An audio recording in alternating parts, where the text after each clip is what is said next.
It's time to take two and call us in the morning. Our twin docs, Dr. I and Dr. J, are waking up with us this morning, answering your health questions on those medical myths online. Today's segment is brought to you by Intracellular Therapies. Good morning, guys. Good morning. Good morning, Dr. Nick. Hey, right? The three of us. I wish if I had hair, maybe I could have passed along as one of the family members there, guys. I do want to ask you, though, because we were talking about this here in the newsroom. Today happens to be National Depression Screening Day. And so I have questions that center on that topic specifically. True or false? As we age, the incidence of depression decreases, you were saying. And I'm going to say that false. Getting older doesn't necessarily tie one to depression or lessen. You would already have to have a pre-existing condition, right? Well, so that is false. That is false. Unfortunately, the incidence of depression actually increases as we age. Some numbers point to the numbers being as high as like 35% of people that are over the age of 65 suffering with depression, anxiety, certain mental health conditions. And there are a lot of reasons for this. You know, there's loneliness, medical conditions, bereavement, financial issues, a ton of reasons. But the point is that people do tend to have more depression and anxiety as they age. The problem, however, is that most older people don't feel comfortable talking to friends, family, or clinicians about this. And so there actually was an app that was developed in South Korea that is like an AI, and it was communicating with older people. And they found that older people are actually more apt to talk to this app and kind of reveal their depression to this app. So while that's not something that's in widespread use, I think the point is we need to all be comfortable talking to friends and family, as well as our mental health care, our mental health and our just regular health, our practitioners, but also check in on your older friends, families, neighbors, because the incidence actually does increase. It does not decrease, unfortunately. Oh, okay. Dr. J, the next one I have there, eating a traditional Japanese diet can decrease your risk of depression.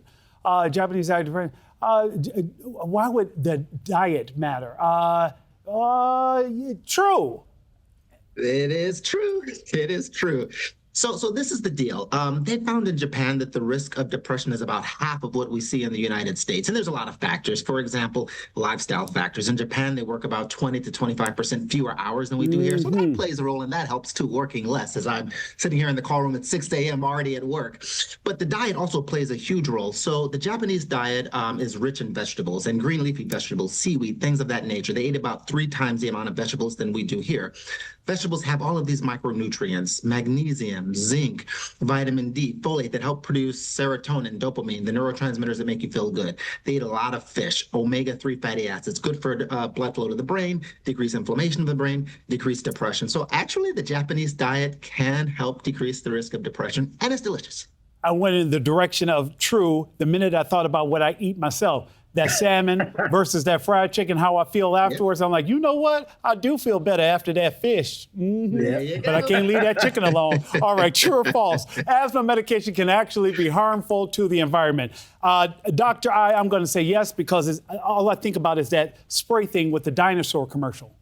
Dr. Nick is on it today. He is on it today. So this is actually true. Now, let me, as a caveat, tell people it is crucial to treat your asthma, treat your COPD. So don't not treat these medical conditions because of this information. But it actually is true. Now, like you said, they're called MDIs, metered dose inhalers, that people that have COPD and asthma use. They actually release carbon dioxide into the environment. And it turns out it's not a small amount. So in America alone, the amount of carbon dioxide released, which of course we know leads to global warming, is akin to about 600,000 cars on the road.